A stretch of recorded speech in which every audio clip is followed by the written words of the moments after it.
Hello and welcome to chapter 19 of Anne of Avonlea. This one's called Just a Happy Day. Before we started, I wanted to say hello to my friend Musgang. He sent me a message on Facebook just telling me that he found the podcast, that he really likes it, and that he looks forward to all the chapters that come out, which is such wonderful feedback.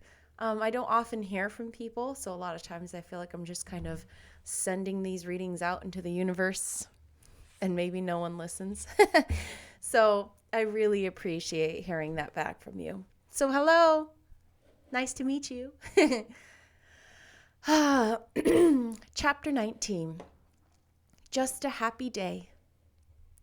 After all, Anne had said to Marilla once, I believe the nicest and sweetest days are those on which nothing particularly splendid or wonderful or exciting happens, but just those that bring simple little pleasures, following one another softly like pearls slipping off a string.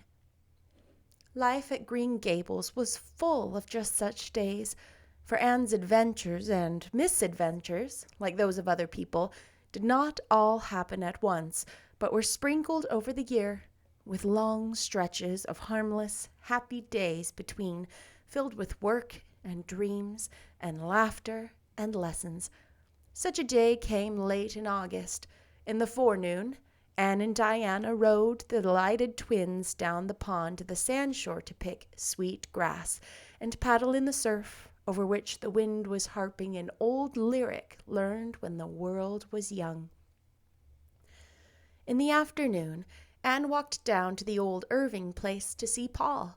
She found him stretched out on the grassy bank beside the thick fir grove that sheltered the house on the north, absorbed in a book of fairy tales.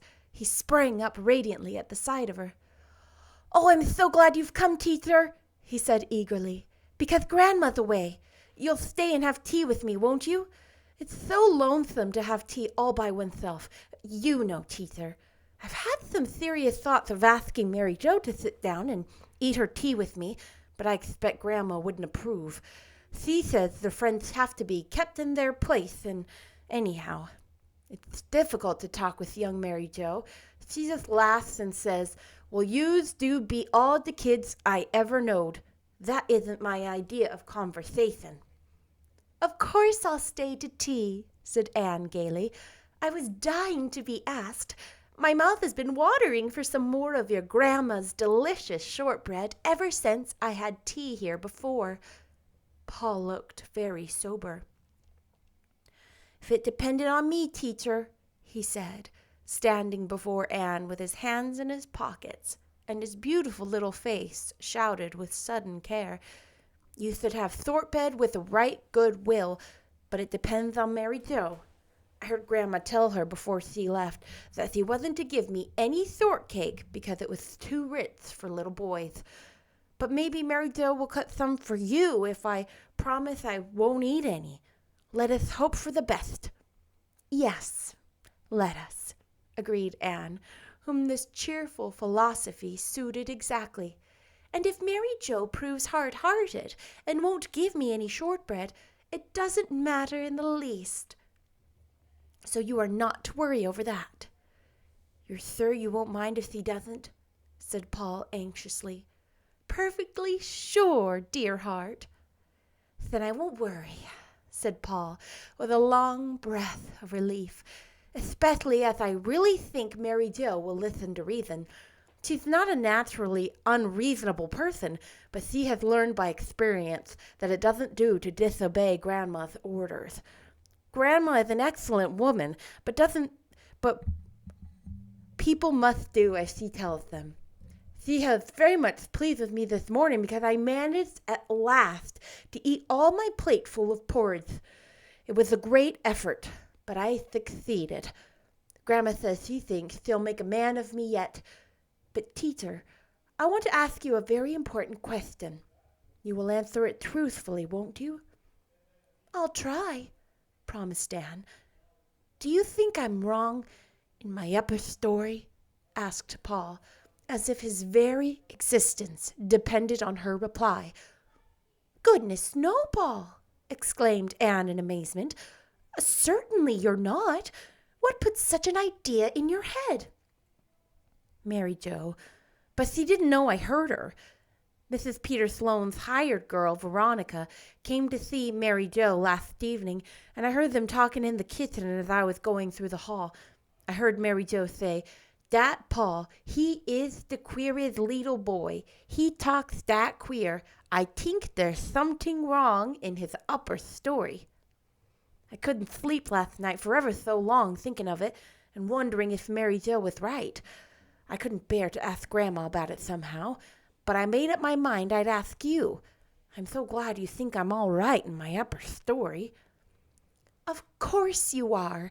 Mary Joe is a silly, ignorant girl, and you are never to worry about anything she says, said Anne indignantly, secretly resolving to give Mrs. Irving a discreet hint as to the advisability of restraining Mary Joe's tongue. Well, that's the weight off my mind, said Paul.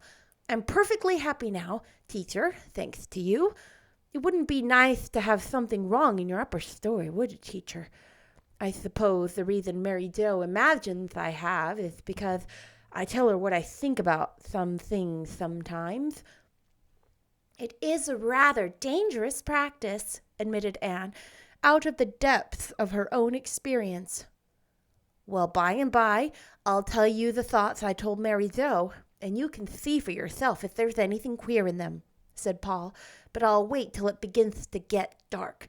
That is the time I ache to tell people things, and when nobody else is handy, I just have to tell Mary Joe. But after this I won't, if it makes her imagine I'm wrong in the upper story. I'll just ache and bear it. And if the ache gets too bad, you can come up to Green Gables and tell me your thoughts, suggested Anne, with all the gravity that endeared her to children who so dearly loved to be taken seriously. Yes, I will.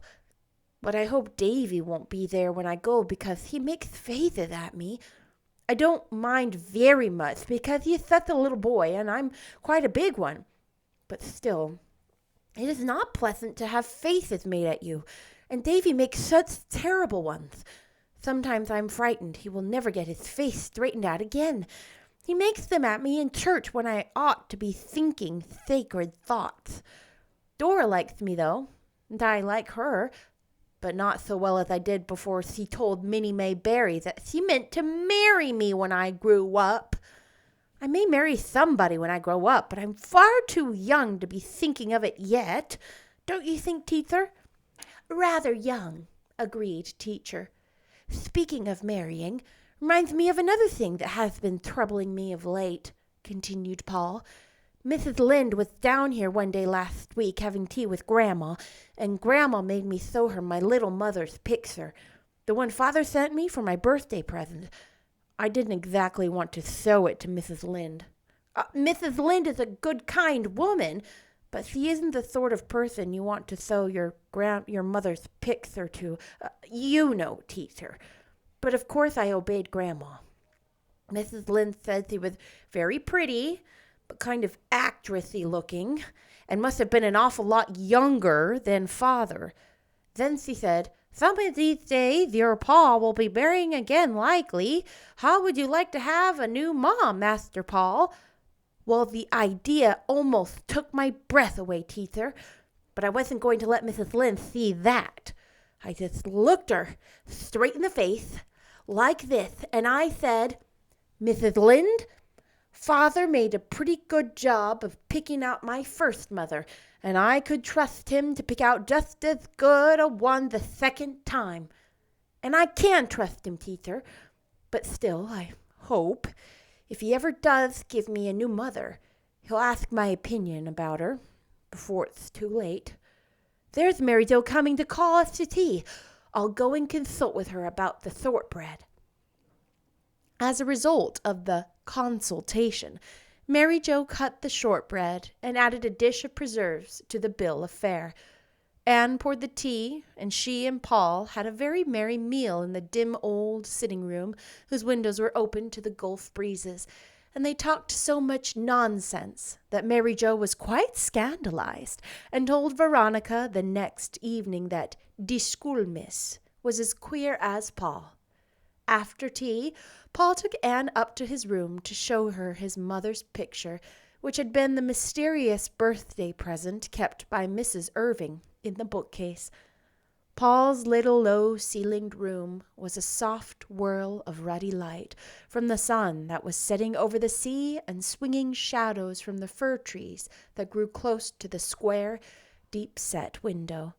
From out his soft glow, the glamour shone a sweet girlish face with tender mother eyes that was hanging on the wall at the foot of the bed. "That's my little mother," said Paul with loving pride. "I got Grandma to hang it there when I'd see it as soon as I opened my eyes in the morning. I never mind not having the light when I go to bed now, because it seems as if my little mother was right here with me. Father knew just what I would like for a birthday present, although he never asked me. Isn't that wonderful how much fathers do know?" "Your mother was very lovely, Paul, and you look a little like her, but her eyes and hair are darker than yours." "My eyes are the same color as Father's," said Paul, flying about the room to heap all available cushions on the window seat. "But Father's hair is gray. He has lots of it, but it is gray. You see, Father is nearly 50. That's ripe old age, isn't it? But it's only outside he's old. Inside, he's just as young as anybody. And now, teacher, please sit here, and I'll sit at your feet. May I lay my head against your knee? That's the way my little mother and I used to sit. Oh, this is real splendid, I think." "Now I want to hear those thoughts which Mary Joe pronounces so queer," said Anne, patting the mop of curls at her side. Paul never needed any coaxing to tell his thoughts, at least two congenial souls. "I thought them out in the fir grove one night," he said dreamily. "Of course, I didn't believe them, but I thought them. You know, teacher. And then I wanted to tell them to somebody, and there was nobody but Mary Joe. Mary Joe was in the pantry setting bread, and I sat down on the bench beside her, and I said, 'Mary Joe, do you know what I think? I think the evening star is a lighthouse on the land where the fairies dwell.' And Mary Joe said, 'Well, yous are the queer one. There ain't no such thing as fairies.' I was very much provoked. Of course I knew there were no such thing as fairies, but that needn't prevent my thinking there is. You know, teacher. But I tried again, quite patiently. I said, 'Well then, Mary Joe, do you know what I think? I think an angel walks over the world after the sun sets. A great, tall, white angel with silvery folded wings, and sings the flowers and birds to sleep. Children can hear him if they know how to listen.' Then Mary Joe held up her hands all over Flower and said, 'Well, yous are the queer little boy. Yous make me feel scared.' And she really did look scared. I went out then and whispered the rest of my thoughts to the garden. There was a little birch tree in the garden, and it died. Grandma says the salt spray killed it. But I think the dryad belonging to it was a foolish dryad who wandered away to see the world and got lost. And the little tree was so lonely, it died of a broken heart. And when the poor foolish little dryad gets tired of the world and comes back to her tree, her heart will break," said Anne. "Yes, but if dryads are foolish, they must take the consequences, just as if they were real people," said Paul gravely. "Did you know that I think about the new moon, teacher? I think it is a little golden boat full of dreams. And when it tips on a cloud, some of them spill out and fall into your sleep." "Exactly, teacher." "Oh, you do know. And I think the violets are little snips of the sky that fell down when the angels cut out holes for the stars to shine through. And the buttercups are made out of old sunshine. And I think the sweet peas will be butterflies when they go to heaven. Now, Teether, do you see anything so very queer about those thoughts? No, laddie dear, they are not queer at all. They are strange and beautiful thoughts for a little boy to think, and so many people couldn't think anything of the sort themselves if they tried for 100 years. Think them queer, but keep on thinking them, Paul. Some day you are going to be a poet, I believe. When Anne reached home, she found a very different type of boyhood waiting to be put to bed. Davy was sulky, and when Anne had undressed him, he bounced into bed and buried his face in his pillow. "Davy, you have forgotten to say your prayers," said Anne rebukingly. "No, I didn't forget," said Davy defiantly, "but I ain't going to say my prayers no more. I'm going to give up trying to be good, 'cause no matter how good I am, you like Paul Irving better.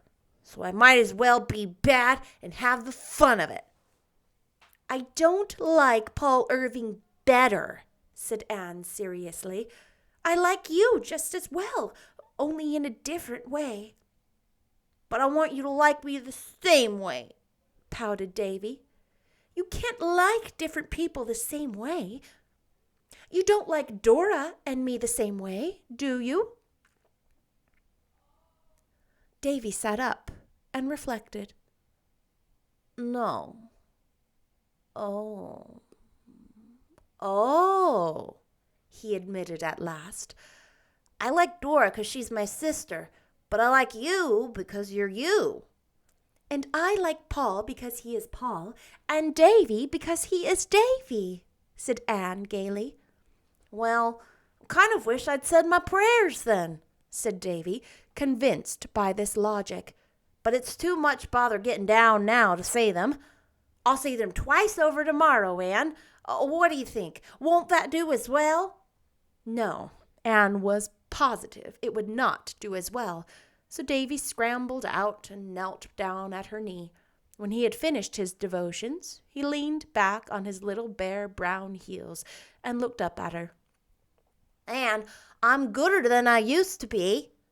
"Yes, indeed you are, Davy," said Anne, who never hesitated to give credit where credit was due.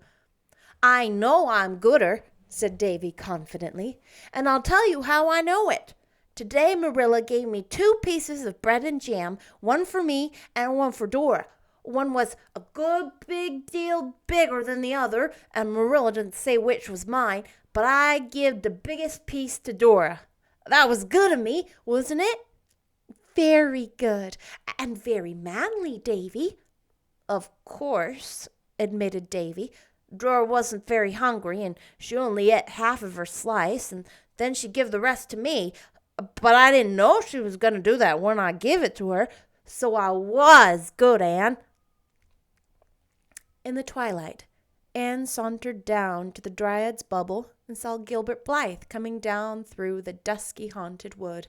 She had a sudden realization that Gilbert was a schoolboy no longer. And how manly he looked, the tall, frank-faced fellow with the clear, straightforward eyes and the broad shoulders. Anne thought Gilbert was a very handsome lad, even though he didn't look at all like her ideal man. She and Diana had long ago decided what kind of man they admired, and their tastes seemed exactly similar. He must be very tall and distinguished-looking, with melancholy, inscrutable eyes and a melting, sympathetic voice. There was nothing either melancholy or inscrutable in Gilbert's physiognomy, but of course that didn't matter in friendship. Gilbert stretched himself out on the ferns beside the bubble and looked approvingly at Anne. If Gilbert had been asked to describe his ideal woman, the description would have answered point for point to Anne, even those 7 tiny freckles whose obnoxious presence still continued to vex her soul. Gilbert was as yet little more than a boy. But a boy has his dreams, as have others, and in Gilbert's future there was always a girl with big, limpid gray eyes and a face as fine and delicate as a flower. He had made up his mind also that his future must be worthy of its goddess.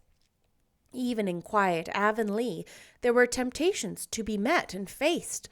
White Sands youth were rather a fast set, and Gilbert was popular wherever he went.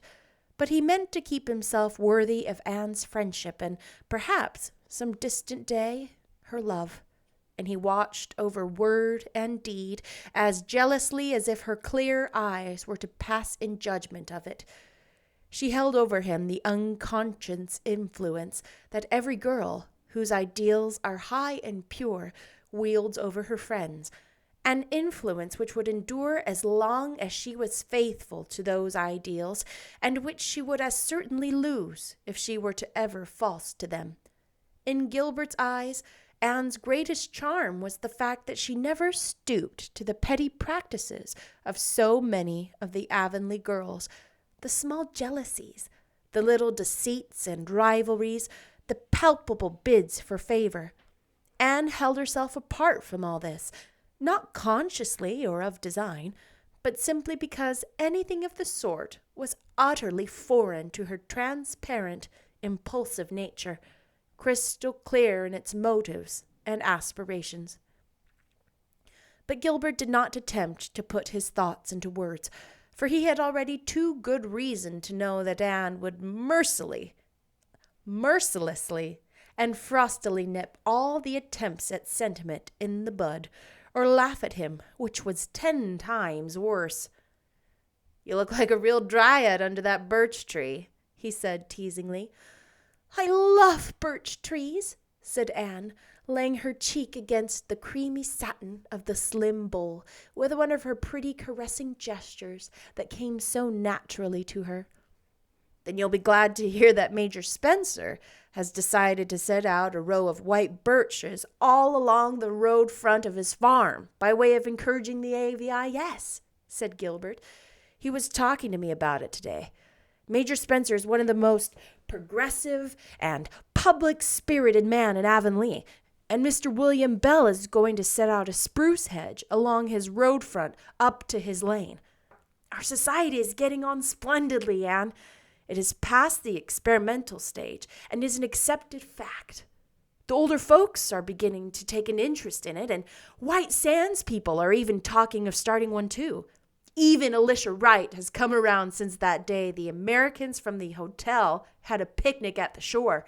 They praised our roadsides so highly and said they were so much prettier than any other part of the island. And when, in due time, the other farmers follow Mr. Spencer's good example and plant ornamental trees and hedges along the front roads of Avonlea, it will be the prettiest settlement in the province." "The aides are talking of taking up the graveyard," said Anne, "and I hope they will, because there will have to be a subscription for that, and it would be no use for the society to try it after the Hall affair. But the aides would never have stirred in the matter if the society hadn't put it into their thoughts unofficially. Those trees we planted on the church grounds are flourishing, and the trustees have promised me that they will fence in the school grounds next year. If they do, I'll have an Arbor Day, and every scholar shall plant a tree, and we'll have a garden in the corner by the road. We've succeeded in almost all our plans so far, except in getting that old Bolter house removed," said Gilbert, "and I've given that up in despair. Levi won't take it down just to vex us. That's a contrary streak in all the Bolters, and it's strongly developed in him." "Julia Bell wants to send another committee to him, but I think the better way will be to just leave him severely alone," said Anne sagely. "And trust to Providence, as Mrs. Lynde says," smiled Gilbert. "Certainly no more committees. They only aggravate him. Julia Bell thinks you can do anything if you only have a committee to attempt it. Next spring, Anne, we must start an agitation for nice lawns and grounds. will sow good seed betimes this winter. I have had a treatise here on lawns and lawn making, and I'm going to prepare a paper on the subject soon. Well, I suppose our vacation is almost over. School opens Monday. Has Ruby Gillis got the Carmody school? Yes. Priscilla wrote that she had taken her own school at home, so Carmody trustees gave it to Ruby. I'm sorry Priscilla's not coming back, but since she can't, I'm glad Ruby has got the school. She will be home for Saturdays, and it will seem like old times to have her and Jane and Diana and myself all together again.